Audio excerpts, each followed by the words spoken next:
मुंबई हमलों में पाकिस्तान को शदीद इल्ज़ामात का सामना करना पड़ा, लेकिन डीजी आईएसआई नहीं आए।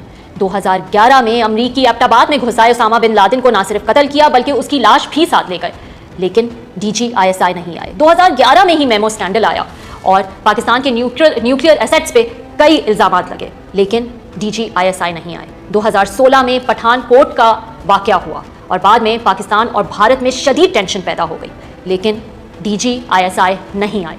उससे पहले भारत के साथ 3 जंगें हुई, 2 अफगान वॉर्स हुई, लेकिन डीजी आईएसआई नहीं आए। आज प्रेसर में सबके चेहरों पर एक ही सवाल था कि ऐसी क्या मजबूरी है।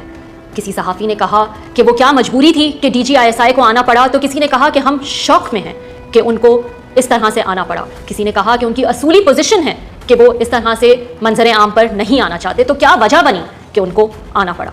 वो क्या मजबूरी थी कि पाकिस्तान की प्रीमियर इंटेलिजेंस एजेंसी के डायरेक्टर जनरल को